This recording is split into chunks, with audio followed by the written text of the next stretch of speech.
Hi there, it's Mark, and today we're going to be concentrating on the local adjustment brush in Lightroom and why it's important that we understand the difference between density and flow. How on one hand, if we want to darken a cloud, we could do it with one sweep, which is all well and good, but there's not a lot of control there. And on the other hand, we can actually gently stroke in the change and build up as we want.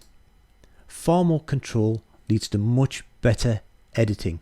Sometimes that's all we need. Most often, that's what we need. We'll also be looking at other options for how you apply your adjustments using the adjustment brush and how you can change the global effect of your combined changes. And if you stick around to the end, I'm going to be looking at how, when you import your file, Adobe changes it. You might have it set to import and do nothing, but I'll wager a bet that Adobe has actually changed the look of the file.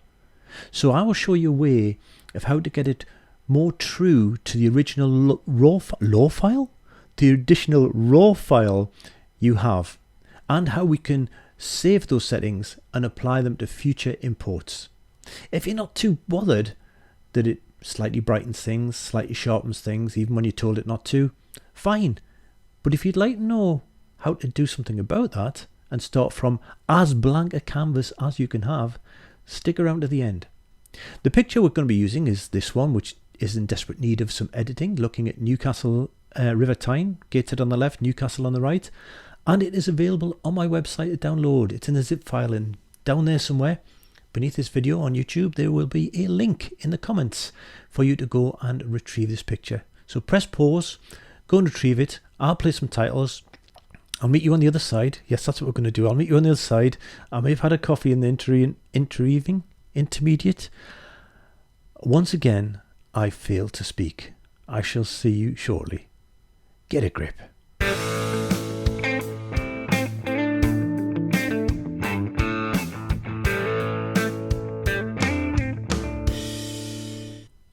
Okay, let's dive straight in with an overview, an explanation of density and flow.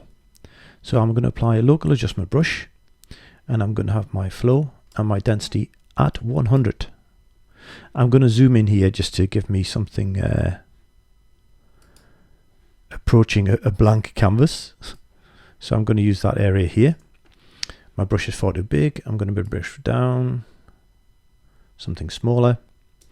And to give us something to look at, this is not an edit. Warning, this is not an edit. To give us something to look at, I'm going to bring the exposure down to -4. So with 100%, as I paint, we will see -4 exposure.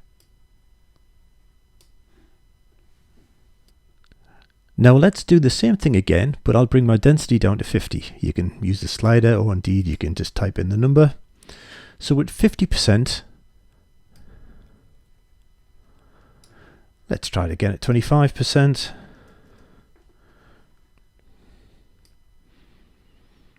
All of those are at -4, but we've altered the density. The density is a fixed amount of whatever changes you've made here. We may have changed the saturation, we may have changed the whites, blacks, clarity. Whatever they are set at, the density is in proportion.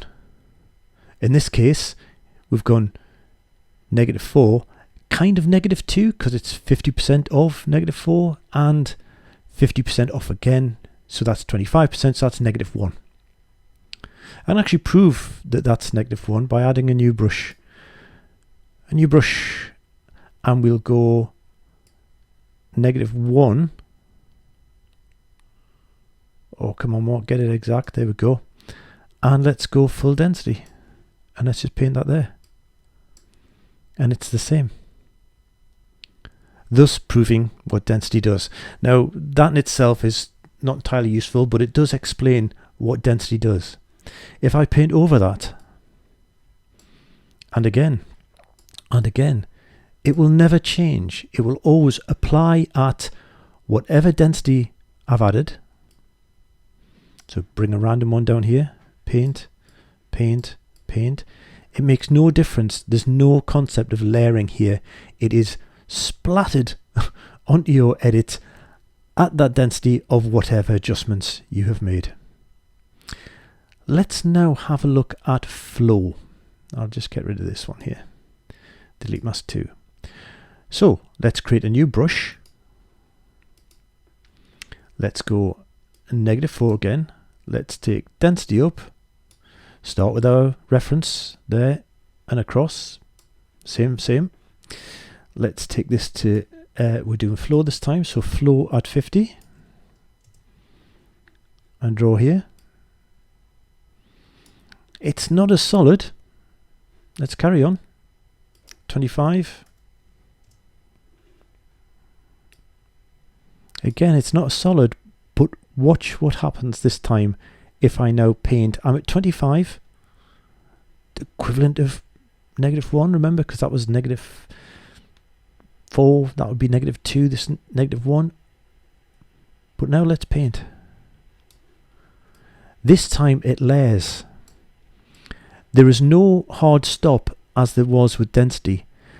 Flow will continue up to whatever the limit is it is allowed, but allows you to paint on top of things. So let's say I wanted to slightly darken this cloud and had a bit more control over it. I might have a couple of stops down. I'll leave my density fully up. I'll have my flow down, and I can actually just stroke through the cloud, and I can actually make the underside of it bit more and just bring a little bit in at the top, because I'm at a very low flow. I would actually be doing this possibly lower. Let's zoom out, and you can see how we darken the other side of that that cloud, as opposed to if it were at 100% flow. So this graduation is where the strength comes, and flow is your friend. So let's do some of that on this as we edit. I guess we should start by deleting these masks. And let's have a look at the edit. So click auto, that's always a good place to start. Far too bright, although I do like how the key side has come out. In fact, I would want the key side possibly a little bit brighter. I'm ignoring all else, by the way. I'm just looking down the key sides, and I want to lower the sky. So let's do a quick select sky.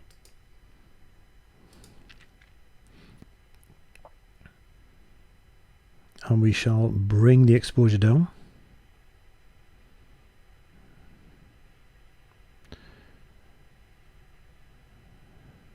Now, unfortunately, this selection has not gone through here. If I bring it down even more, you'll actually see that. So select sky isn't always the best way to go, but we'll live with it. No, we won't. I've decided to change my mind. I'm going to delete that and try a different approach. So this time I'm going to go linear gradient and bring the linear gradient down to there to make sure I get everything. And then I'm going to bring down the exposure.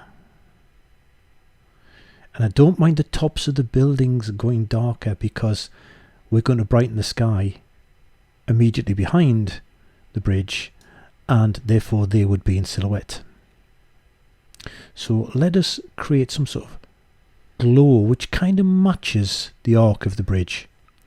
So let's go and select sky and intersect it. So hold down my Option key on a Mac or Alt key on a PC and choose intersect with a radial gradient. There's my radial gradient. You can see all of it where it intersects the sky, but as I bring it down,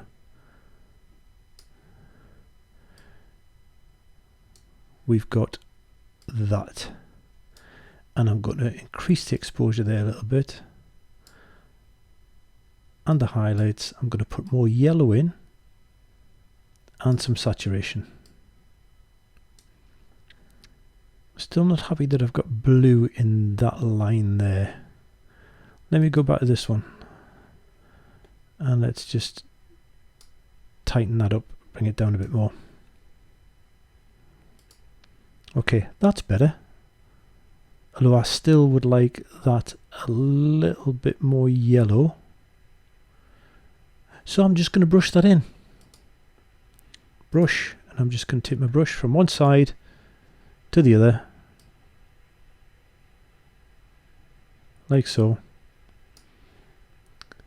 And I'm going to introduce some yellow. And because I've got a low flow, I'll brush over again and again and again until I'm happy with the amount of colour that's coming through there, which I am now. Now I don't like images with loads of sky on like this unless it's really stunning, so I'm going to crop the whole thing down more to a letterbox, like so. Because who's to say that you should have something cropped one way and not the other? It's totally your decision. Next, what do we want to do? I'm not going to find things just for finding's sake, but I am going to put a little more shadow lift down here, I think. So let us get a brush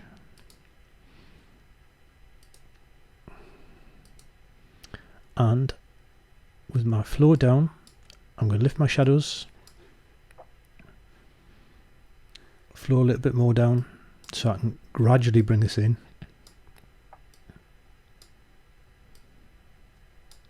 And this is where it comes into its own now, because with flow on the same brush I can do this multiple times down here to build that up and just leave that top bit just as the one stroke or two as the case may be. A little bit more into the ramp coming onto the bridge, building it up rather than swiping once. I've interrupted myself here because this is how people generally used to use brushes. They would come in with a brush, whatever they wanted to do. Let's say that. Let's put on full flow. Let's say that. And then they'd say, how much exposure do I actually want? And they'd play with this exposure. But then kind of that's locked in. So the advantage of being able to use a flow and just have a set amount and brush and build up is brilliant. It's really, really good. Okay, I'm going to leave that there for now, except one or two more tips, which is not necessarily to do with this picture. Let's say we wanted to lighten the clouds. How would we go about lightening the clouds? Well, one way we could do it is to make a selection based on the luminosity. Okay, so let's choose the luminosity and click on the cloud. But notice how that luminosity is all over the place. Well, we can now subtract or add to it, perhaps using a brush. Or what about holding the Option key or Alt key and intersect it with sky? So now we're getting there. And we could raise the exposure just a little bit, like so. So the clouds aren't as dark. Let's create another brush because I want to show you another feature of the brush tool. Not necessarily for this edit, but we've got it on screen, so let's try something. We've talked about how flow is your friend, and a low flow is very useful and gives you a lot of control. But there are occasions where you want to have full fat. You want everything turned up. So rather than keep changing things, you do have two brushes. You've got A and B. You could have A set to a minimum flow, something around about 20% or something like that. And all else being equal, click on B and have it at full fat. So you're on A, you bring your exposure, let's say up,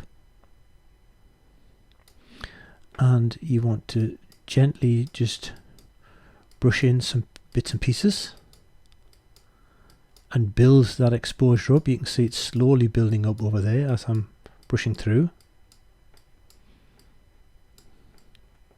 A few more strokes just to show it coming through. And then you want to do something a bit more large with that same setting. Just click on B, and then you've got your full fat brush. Of course, you don't actually have to use it on the same effect. You could just go new brush. Of course, you'd want to change your brushes to what you're doing, but in general, you sometimes have the larger brush, which you might want to do something with and just get it brushed all over the sky. Large brush like that. And then come in with a small brush on a new one and add a bit of colour in perhaps on tops of some of those clouds. You can just start to see the yellow coming through there. And slowly bring it up to taste. But the idea is you do have two brushes. So why not take advantage of them? While we're on brushes, just to finish off some of the features you already know, you've got auto mask. So if I create a new brush and I want to try and do the top of this building, let's zoom in.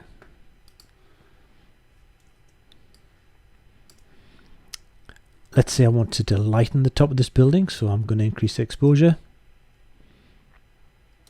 If I click on auto mask and I paint, it will stay within the limit of that. Let's put that overlay on so you can see that. So you can see how it stays in and doesn't go outside. And then I can just adjust exposure to suit. I'm going to leave overlay on at the moment though so you can see. However, without auto mask, try and do the same here. It will spill outside of the dome. Control Z. With auto mask, it stays inside the dome and tries to match things. And that is about all I wanted to say on brushes. This wasn't an editing tutorial, so but notwithstanding that, let's have a look at the before and after. Let's get this back into fit, and we've got before and after. Okay, I forgot I'd actually lightened up all the sky there, all the river there.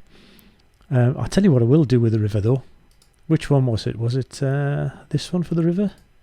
Yes. What I'm going to do with the river now is I'm going to come onto this mask. I'm going to undo that. I'm going to take it slightly the other way. I'm going to put some yellow in to match the sky.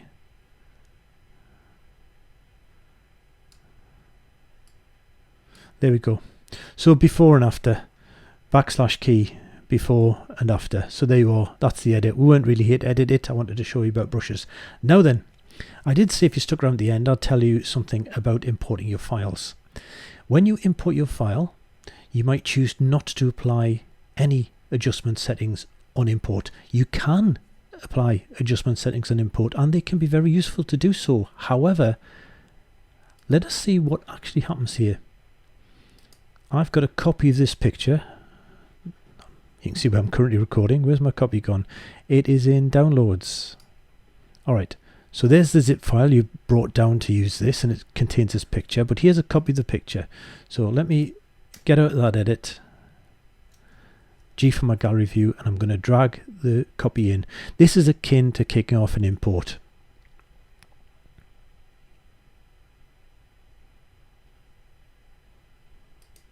So here we are. It's going to import this.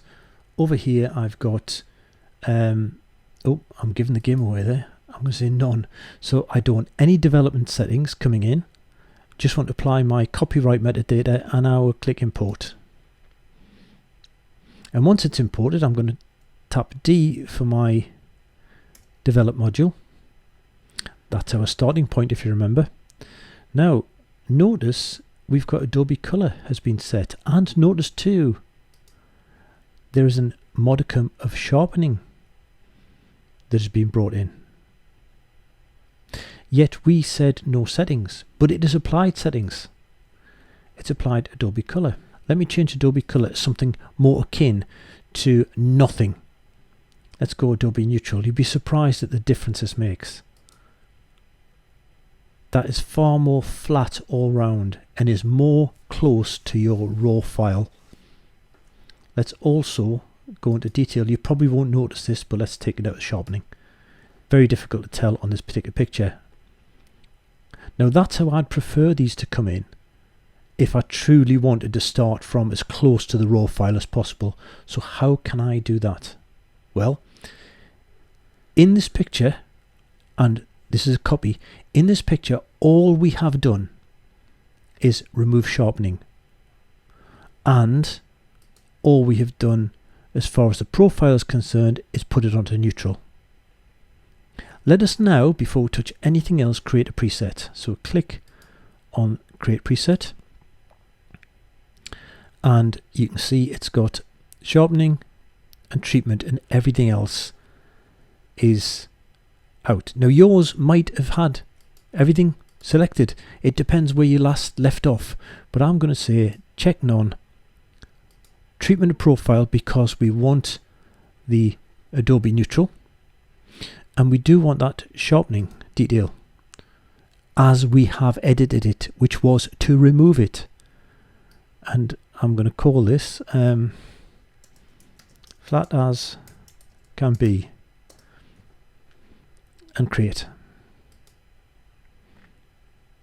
Alrighty, now we're going to import another picture. So let's go back here and let us make another copy of this. Control C, Control V, because I didn't have one to hand, and this one's copy 2.